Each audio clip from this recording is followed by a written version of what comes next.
So hello guys, আজকে কিছু কথা বাবাকে নিয়ে বলবো, যেটা হয়তো কোনোদিন আমি নিজের বাবাকেও কথাগুলো বলতে পারিনি। অ্যাকচুয়ালি ফাদার্স ডের রিউমার চলছে, আজকে সবার বাবাকে দেখতে পাচ্ছি, তো যেটা মাদার্স ডের দিনও হয়।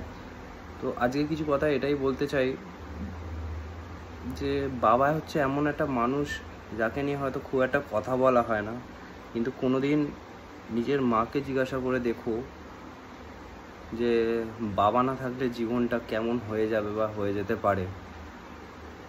আমি আজকে নিজের বাবার ব্যাপারেই কিছু কথা বলবো, যেটা শেয়ার করাটা খুব জরুরি। তোমরা যদি রিলেট করতে পারো তাহলে হ্যাশট্যাগ সেম বলে লাগিয়ে দিও যে হ্যাঁ, আমার বাবারও সেম। ছোটোবেলা থেকে আমার বাবার হাতে আমি মানুষ হই। দাদু দিদার ভালোবাসা সেরকমভাবে পাইনি, কিন্তু বিশ্বাস করো বাবার ভালোবাসা এতটাই ছিল যে তাদের কমতি কোনোদিন বুঝতে পারিনি আমি। স্কুল নিয়ে যাওয়া থেকে পড়াশোনা করানো থেকে সবটাই বাবার হাতে। ছোটোবেলায় দেখেছি বাবাকে অনেক কষ্টের মধ্যে থাকতে, তখন তার কাজও ছিল না, কিন্তু সেই সময় এমনও দিন গেছে যে নিজে না খেয়ে আমাকে খাইয়েছে। বাবার ব্যাপারে হয়তো অনেক কথা বলতে গিয়ে কম পড়ে যাবে, খালি কিছু মেন কথা বলবো। বাবা হচ্ছে এমন একটা মানুষ যে নিজের সর্বস্ব দিয়ে আমাদের দুই ভাইকেই বড় করেছেন, দাঁড় করিয়েছেন। আজকে যা আছি, যেখানে আছি, নিজের বাবার জন্যই আছি। কোনোদিন বিশ্বাস করো, কোনোদিন একবারও মুখ ফুটে বলেনি যে তোদের জন্য আমি এই করেছি, ওই করেছি, সেই করেছি।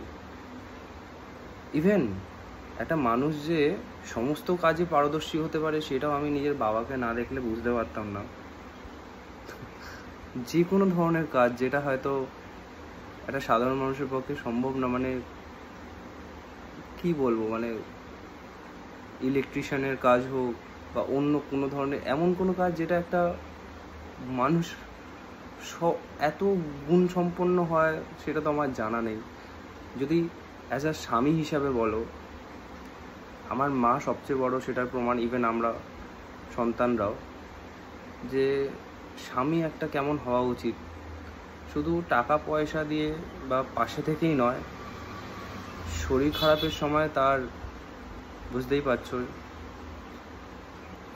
সব কিছু পরিষ্কার করা থেকে, যেটা অ্যাকচুয়ালি ছোটোবেলায় বাবা মারা করে, সেটা একটা স্বামী হয়ে করা।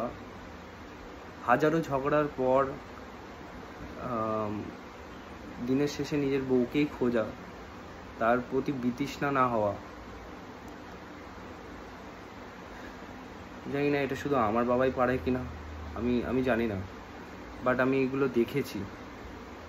কোনোদিন আমি এটা দেখিনি। আজকাল অনেক দেখি যে এই দেখাচ্ছে ভিডিওসে যে বউয়ের গায়ে স্বামীরা হাত তুলছে। কোনোদিন আমি নিজের মায়ের গায়ে নিজের বাবাকে হাত তুলতে দেখিনি। আমি নিজেও জানি না এই ভিডিওটা আমি আপলোড করব কি না, বাট হ্যাঁ, এটাই সত্যি যে কথাগুলো আমি বলছি। ইভেন হয়তো যখন আমি রাস্তায় বেরোই, কিছু খাই বা বাকি সবার কথা মনে পড়ে, হয়তো সবার লাস্টে গিয়ে বাবার কথা মনে পড়ে।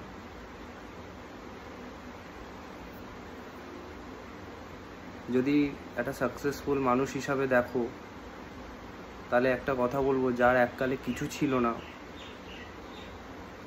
না বলতে একটা সময় ছিল, তারপর সব কিছু হারিয়ে যায়। গাছতলায়, উঠানে একটা চাতাল মতো ছিল, গাছতলায় তাকে বসে থাকতে দেখেছি। তার নিজের বন্ধুদের তাকে ক্রিটিসাইজ করতে দেখেছি। এছাড়াও আত্মীয় পরিস্বজন অনেক কাউকেই দেখেছি, যখন এতটা খারাপ সময় সেই মানুষটা আজকে 3টে বাড়ির মালিক, তার বুদ্ধি আর কর্মের দ্বারা।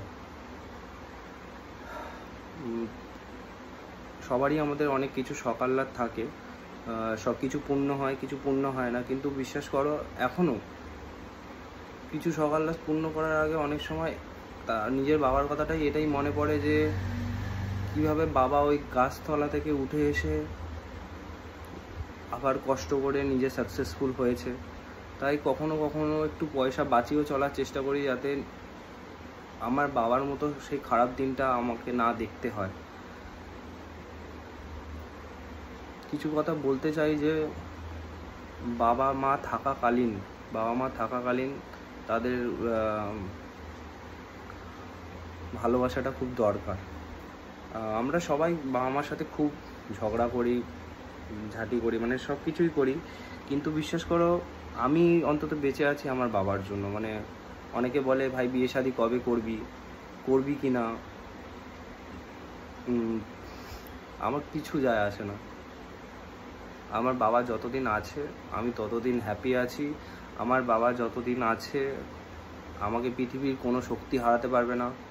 ইভেন আরেকটাও কথা আমার বলার আছে, যেটা আমার বাবার থেকে আমি শিখেছি, যে পরিবারের কিভাবে থাকতে হয়।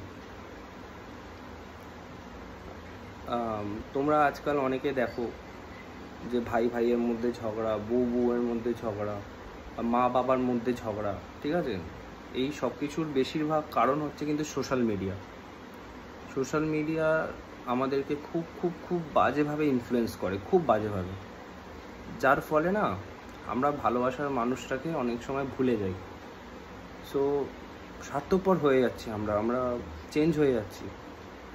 ঠিক সেই জেনারেশনে হয়তো আমাদের বাবারাই লাস্ট জেনারেশন যে কিনা আমাদের সবসময় এটাই শেখায় যে যাই হয়ে যাক, পরিবার সবার আগে। পরিবারের মানুষ যেমনই হোক না কেন, কোনো দিন পরিবারকে ছেড়ে, বা আমার পরিবারে আমার মা বাবা দাদা বৌদি ভাইপো আছে। তোমরা যারা আমাকে চেনো জানো, তারা ভালো মতোই জানো যে আমরা একসাথে থাকি, খুব হ্যাপিলি থাকি, সবসময় একসাথে ঘুরি ফিরি, খাই দাই। আর অন্যান্য পরিবারে তোমরা দেখবে যে ভাইয়ের মধ্যে ঝগড়া বা হোয়াট এভার। আমি কাউকে ছোট করছি না, এটাই আজকালকার দিনে সত্যি। আমার বাবা সবসময় শিখিয়েছে যে একসাথে থাকা, নিজের পরিবারকে সঙ্গে নিয়ে চলা।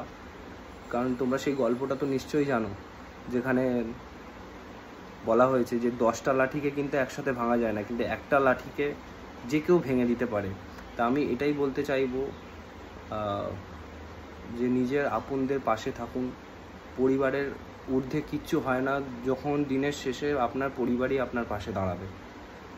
আপনার মা বাবা ভাই বোন যারাই আছেন, তাদেরকে কখনো তাদের হাত ছাড়বেন না। তারা যদি কখনো ভুল করে আপনি শুধরে দিন, আপনি কোনো ভুল করলে সেটা স্বীকার করে নিন, কিন্তু at the end of the day পরিবারই শেষ কথা।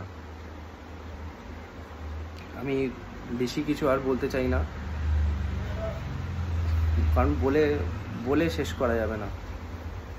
শেষ সারাংশ একটাই কথা বলবো, যে বাবা মানে নিঃস্বার্থ, মানে একটা মানুষ যার কোনো স্বার্থ নেই, যে নিজের সর্বস্ব দিয়ে দিতে পারে। আমি কি বলবো আমি জানি না, আমি থ্যাংক ইউ।